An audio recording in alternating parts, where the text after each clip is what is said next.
Hello everyone and welcome to Games, Comics and Crafts. In today's video I'll be talking about Saturday Morning Adventures Dungeons & Dragons issue 4. So this is issue 4 of Saturday Morning Adventures Dungeons & Dragons. That title's so long every time I say it. Anyway, the final issue of the series. As I mentioned before in the last video, I expect this to be 5 or 6. 4 seems to be okay. Not being funny, not a lot happened anyway, so 4 issues is plenty. Avengers turned up after being pretending to be the magic user we saw earlier on, under disguise, purely to get the weapons again. Seems to be his only motivation. Um, there is some Avenger powers where he animates the dead. There's a dragon apparently that was in the deeps last time that has now popped out, a red dragon. So obviously this is going to be dangerous stuff. Colossal red dragon, quite a few hundred hit points maybe. This is going to be an issue. It's going to be a problem. So what do we see here? The kids attack it a bit. They destroy every single skeleton by virtually flicking them over. No, there's no damage. It's like, oh, Uni's killed one by popping it on the head, and I hit it with a stick, and then he fell over. Presto gets dragged onto top of the dragon's head.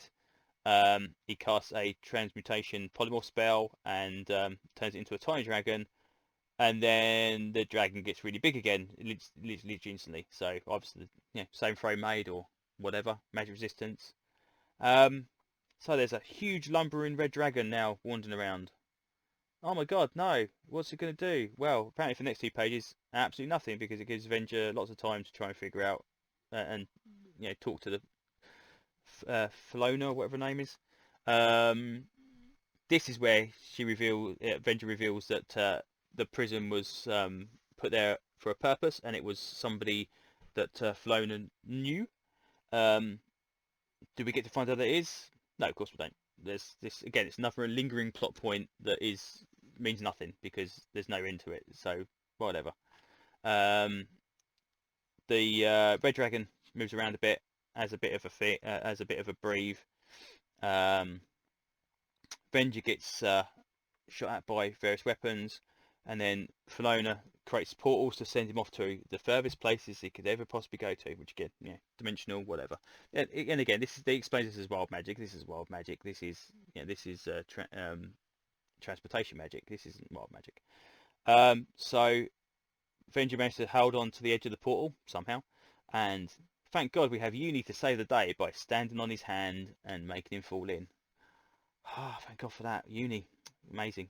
Bobby could have did it with it made more sense. Bobby doing it with his club, which is actually magical, or even Hank shooting it with the bow and arrow. That'd be good. But no, apparently the 1 hit point damage of a minor unicorn stomp is enough to make Venger let go of the portal and send him spiraling into the abyss.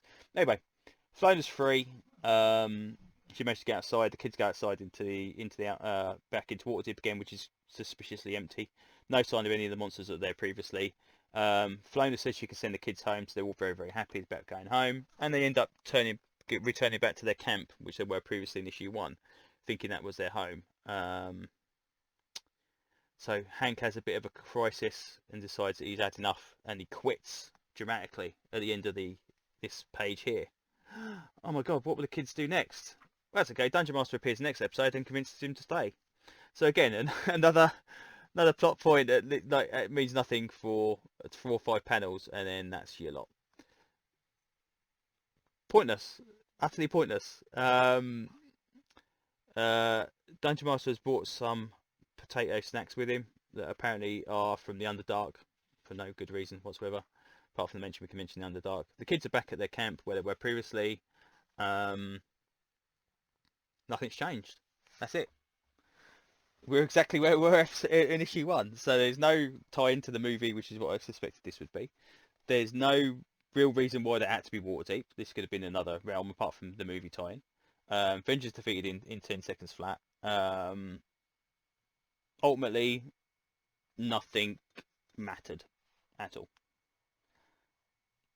That's it. That's the story. That's 4 issues. 4 issues. They run around for 4 issues, and then they get back to where they were previously. Yeah. So that was it.